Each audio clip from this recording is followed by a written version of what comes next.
Hey everyone, welcome back to the Cardsmiths, and I hope you're as excited as I am for some more 7th Sea City of 5 sales content.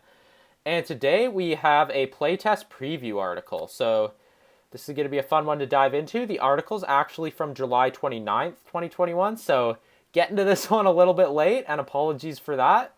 But you know what? No time like the present to break down this playtest preview article. So, without further ado, let's dive right into this. We've got some great art here again. Nothing new here. This art has been featured in, I believe, two of the other three articles, and a new one actually was just released today. So technically, there are, I believe, yeah, technically there are five now, and this is the fourth one, and I will cover that fifth one hopefully in the near future. So without further ado, let's dive in. So this is an article written by two of the French playtesters. So here we go. We are Catal and Hester, two French playtesters for 7th Sea City of 5 sales, and we are honored to discuss this upcoming expandable card game from Pinebox Entertainment. Let's zoom in a little bit more. There we go. Here we present the City deck, one of the core mechanics of 7th Sea City of 5 sales. As previously noted, in this game players will deploy characters whose goal is to control the City of 5 sales. To do so, they'll try to take control of the three main city locations, which are the Forum, Docks, and Bazaar. The locations by themselves do not have a lot of differences between them. At the beginning of each turn, however, a card drawn from the City deck will come into play for each of those three locations. So the City deck is essentially a communal deck that will sit in the middle of the table between players, and then each turn you'll reveal a card from the City deck and place it on each of the three locations, and we'll get into what those type of cards could be in a second here. So where was I? So this bit of randomness means that each game will be truly unique, and players need to be aware of how the revealed cards can benefit them or their opponent. Cards can be one of the three following types: mercenaries, attachments, or events. So first off, we have mercenaries. So let's dive into each of those three city deck card types in some more detail. So first, mercenaries. The first type of card that can appear at the locations are characters which either already live in the City of 5 sales or have just docked for a short stay. They may be pirates, robbers, or local celebrities.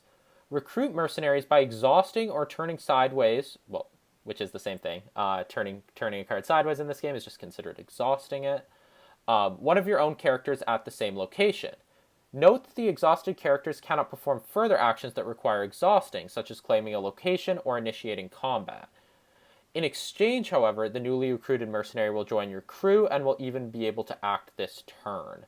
So you not only get a benefit the turn you recruit the mercenary, as you may be able to fight with them, or perhaps if they have influence, issue a claim on a location with them, or maybe they have a certain ability that you can trigger. So you'll be able to gain that effect the turn they're recruited, and then you'll also have that mercenary as a part of your crew for future turns. And having an extra character on the table in this game is quite a powerful thing. So, but again, it does come at a cost as well, as you do have to exhaust one of your characters to do that recruit, and you may end up having to pay cards as well. So, yeah, there's.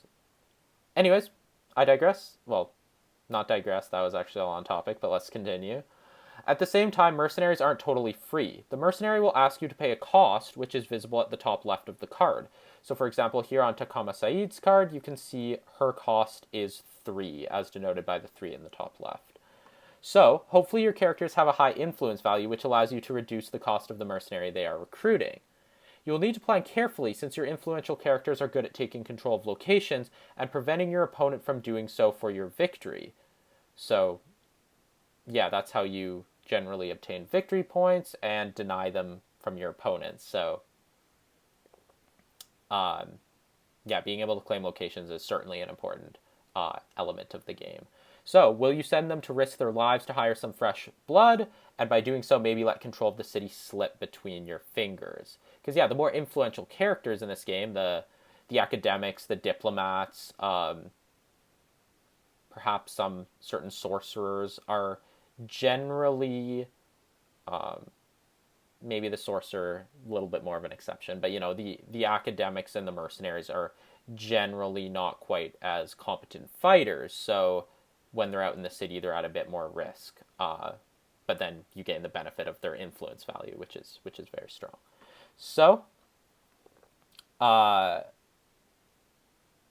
yeah, let's continue. So here's Takama Said. As we talked about, her 3 cost in the top corner. That 2 in the red, that is her resolve, which is the number of wounds she can take before, or the number of wounds at which she is killed. So she is a 2 resolve character. So if she takes 1 wound, she's okay. But when that second wound's placed on her, the number of wounds on her will equal her resolve, and she'll die. So then she has a 0 combat, 1 finesse, and 2 influence. So that influence value we were just talking about right there, you can see on Takama Said, she has a 2. So some mercenaries will be influential characters themselves, and you actually could end up recruiting other mercenaries with that mercenary you've already recruited, if they are one of the more influential ones. Or as long as they have 1 or more influence. Anyways, let's continue. She also has a reaction. When a duel concludes at Takama's location, you may heal a wound from your participating character. And she also has some flavor text here, which is always a cool thing. And yeah, flavor text is awesome. I love the theme, story, and flavor of that they're cultivating in this game. So for Takama, she was educated in the finest schools of her homeland. Said is the best physician in the whole city, if you can afford her. So she is a mercenary, so she's up for hire. And Catal and Hester, they look like they dive into Takama Said a little bit more here. So the character we can introduce is Takama Said, a healer originating from the Maghreb region of Thea in the 7th Sea universe. So if you're familiar with the RPG, you may be familiar with the Maghreb region. So cool to see that region being referenced here in this game. With a cost of 3, she's not too difficult to hire on for your crew, but with a 0 for combat and finesse values, she's not much of a fighter. Her 2 influence value, however, makes her an interesting character that can take control of locations or even recruit other mercenaries, which is what we just talked about. What makes her special is her ability. Every time a duel takes place in her location, Takama Said can heal a wound from your participating character. This ability can occur not every time, but this ability can occur only once per turn, but in the long run, it can help you keep your characters alive, so you can keep your grasp over the City of 5 Sails. So yeah, reactions in this game are limited to once per turn, so there may be multiple duels at Takama's location over the course of a turn, but at the end of one of those duels, you will be able to heal a wound from your participating character, which is as Catal and Hester mentioned, is a very nice ability to have to keep your characters alive, which is important, as it is in most games. Okay, so next up are attachments. The second card type able to appear at your locations represent all the goods passing through the City of 5 Sails. Weapons, armor, even magical artifacts are some of the items we can find at these locations. With sufficient funds, everything is attainable. It'll be about making the correct purchases to equip and empower your characters, or to prevent your opponent having access to these coveted goods.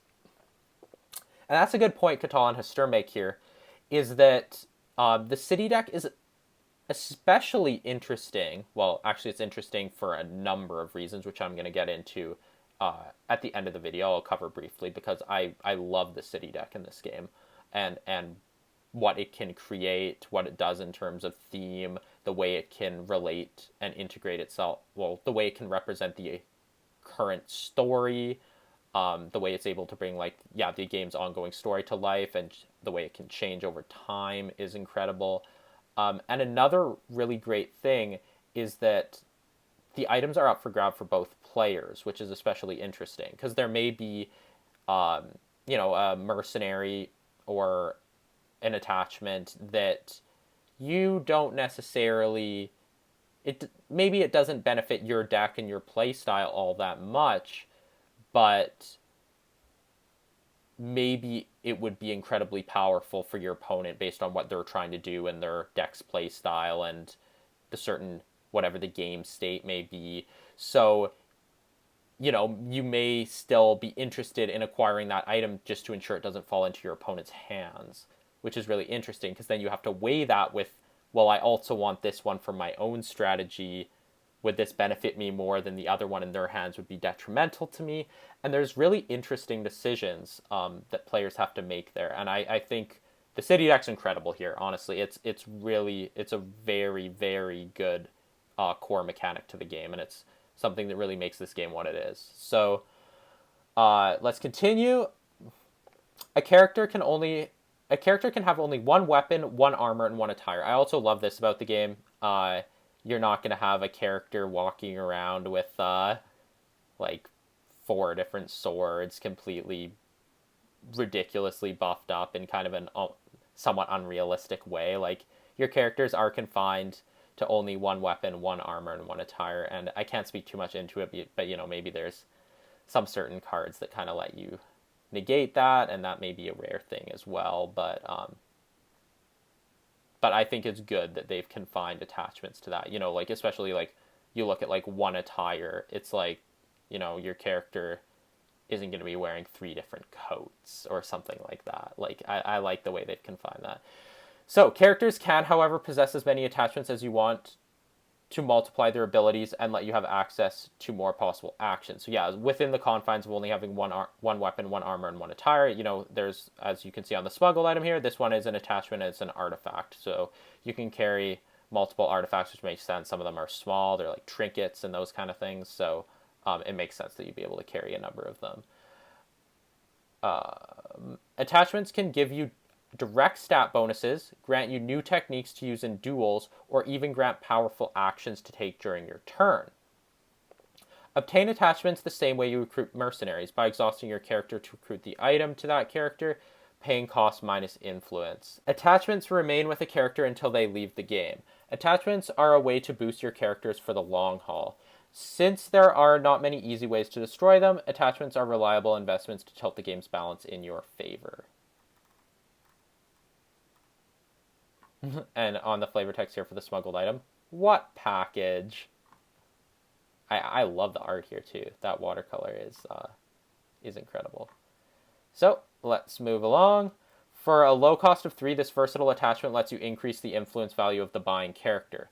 As previously stated, influence lets you reduce the cost of recruitments and help gain control of locations. That's already a huge advantage. But furthermore, smuggled item possesses an incredible action. Destroy it and you can buy another attachment on any location for free, or even play without cost and attachment from your hand. Yes, you need to be clever and shrewd to survive in the City of 5 Sails. Keeping an ace in your sleeve to play with the perfect timing can be the turning point of your game. And as you can see on the smuggled item, I talked about the incredible art there. I love, like, it's almost like pastel or like watercolor. I don't know. I love the art on that card.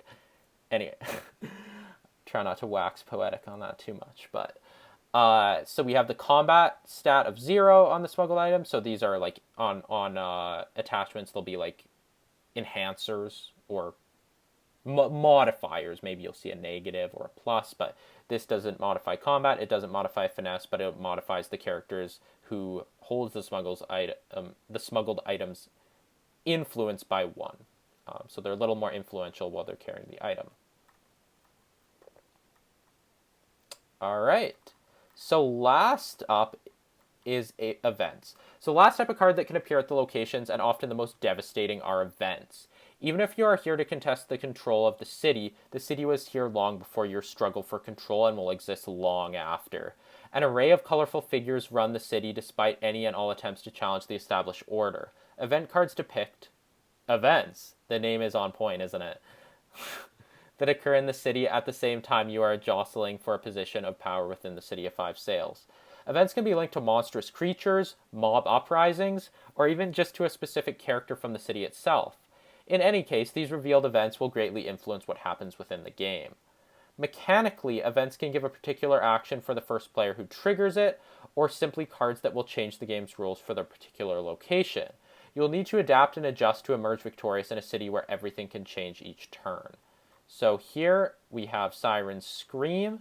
Really nice art again. That one's taken from the RPG. That's from one of the RPG source books. I've seen it in there, and that's a really nice thing. An established universe, 7th Sea, they're able to use those through Pinebox having a partnership with Chaosium. They're able to use those art assets, which is really cool because there's a ton of art already created for 7th Sea, which is incredible, as you can see with Siren Scream here. So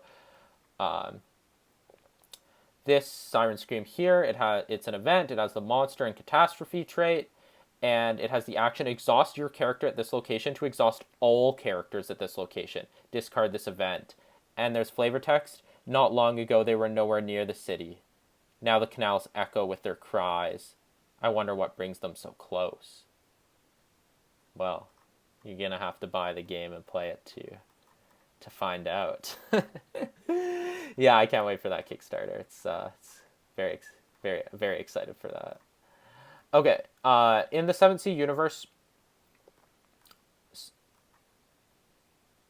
Okay, so in the 7th Sea universe, sirens are real and their melody is still confusing and deadly, able to drive mad even the toughest or smartest sailor. To reflect this, Siren Scream is an event that lets you exhaust one of your characters at this location to exhaust all of your opponent characters at the same location.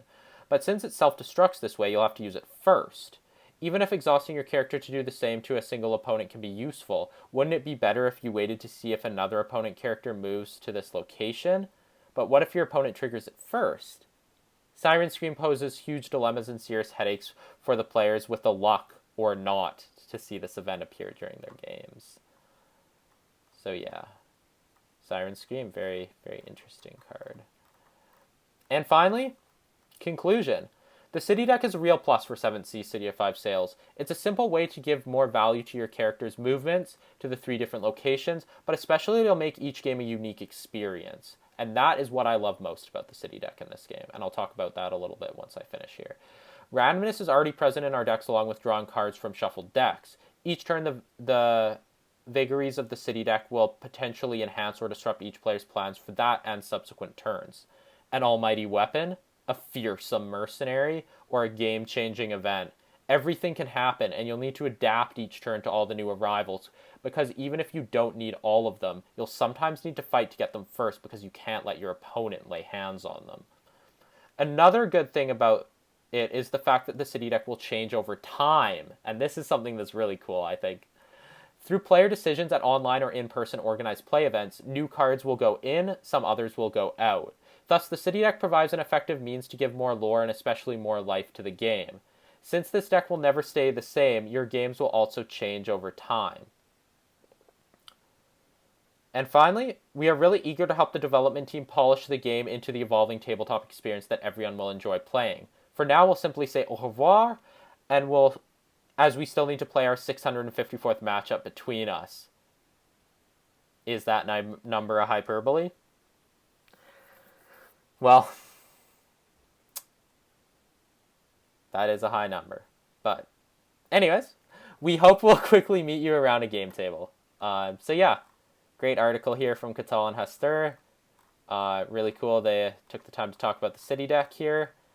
And yeah, it's something that's a really, really great mechanic in this game. So I'll talk about it a little bit more because I just want to explain why I think it's so good. First off, the variance of the City deck forces players to adapt in a way that I feel like games of 7th Sea, City of 5 Sails, really test players' skill at playing the game more so than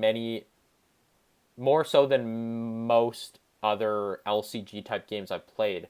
Whereas the variance there is really great in that if it actually, first off, thematically, it feels like a vibrant city where there's different personalities and characters roaming around. There's items within the city that are of value. There's certain events that occur that, when nations and leaders and characters are jockeying for control within a city, like, there's going to be events that occur that are not within your own control, and the player who's able to adapt to these things best that will likely come out on top in a game. And that's something incredible about this game. Like the level that it really tests a player's skill and how much the actual gameplay of this game uh, will determine who the winning player will be. I love. Like, in terms of expandable card games, you generally have a spectrum in terms of like how much deck building will determine whether you win or not versus how much the actual gameplay will. And granted, this is just a core set environment. Well, I can't. Anyways, I don't want to say too much, but what I will say is that I really feel like with this game, the gameplay really decides games. And that is something that I love. It's players' own choices within the game and the way they're able to adapt and evolve and outsmart their opponent, outmaneuver their opponent. Movement here is a really strong and incredible mechanic. I love the way the movement's handled in this game. There's a ton of strategic depth to that movement in terms of the order you move characters, where you move specific ones, who you recruit from the city, the timing of it. Maybe you save a character back because you want to get them to the same locations as a certain other character to attack that character. There's just oodles of depth there, and the city deck really helps it be a game that's determined off of helps it be a game where the winner is determined off of players' skill and actual decision making in a game. For example, if you win a game with 7th you can generally look back and think of certain decisions you made that led you to that win. And even more easily, if you lose a game, there generally will be a different play pattern or play style or different choices you could have made within that game where you might think, you know what, I should have done that, and had I done that differently, maybe this would have turned out differently. And that's something I love about this game. I love when you lose a game, you feel as though it was actually because of your own choices and not. And obviously there's variance within your decks, and you could get the other person could draw the nuts, and you could have some terrible draws like that. That can happen, but generally speaking, the games are decided through skill. I find, which is something that I think is really incredible here. And yeah, honestly, another thing for the city deck is, as Catal and Hester mentioned in the article, they made a good point talking about the way the city deck can evolve through organized play events and story and things that happen. That city deck can evolve. It's a 30 card deck. Each card has a number. As you can see on Takama Said, she's number 19. So maybe it's possible at some point Takama Said comes out of that city deck, and in an expansion there will be a new number 19 card to replace that. So the city deck can evolve over time, and I also really think there's a lot of potential there for in terms of story. Based on the way the story's going, the city deck can change to encompass maybe certain events that are occurring in the city, maybe a certain item or artifact that's really important at this moment in the story can now go and slot into the city deck to represent the story within the game. Where that's, something like the L5R LCG, that's a story-based expandable card game, didn't really have that so much, and the way they handled that was like, I've only kind of I only know like the very early parts of the story, but I've read or heard or something that Akoma Senuri, for example, like the way they'd handle important characters in really important characters in the story would be to give them a more powerful card in the game, which really is like, you shouldn't be compromising your game balance for that. Whereas here, I think the city deck's much more elegant because it's just a better vessel to incorporate the ongoing story into the gameplay without making characters that are more powerful or those kind of things. So I think it's just a much more elegant, refined system there in terms of incorporating story into gameplay, and that's something really refreshing and really exciting. So Yeah, the city deck is awesome. And yeah, again, even like yeah, just the variance of like I was talking about this a bit earlier, but you know those three city cards flip out, and it's like you now have to adapt and make choices based on what happened there. And those more varied play patterns are really great because they do I believe they do reward players' skill at playing the game and navigating the city. The theme is great. And you think back to some other LCGs where players come in with like a very maybe especially a game where deck building can more determine a winner, and then players also come in and they have a set path that they're going to follow, and it's very rigid, and they're going to do this exact thing and this exact thing. Here I find you have to be a little more flexible and you have to adapt, and personally I really enjoy that. There's going to be some people who maybe aren't, and that's maybe not as much of their cup of tea, but I would really encourage people to give this a shot because I think it's incredible what Pine Box is doing here. So let's wrap this up before I go on for too long. If you've made it to the end of the video, thank you for watching as always. If you haven't already done so, consider subscribing to the channel. It really helps us out and lets us keep doing what we're doing here. Click like, and yeah, leave a comment down below. It's always great to receive comments. All right. Until next time, take care, guys, and we'll catch you in the next 7th Sea City of 5 sales preview article. Take care.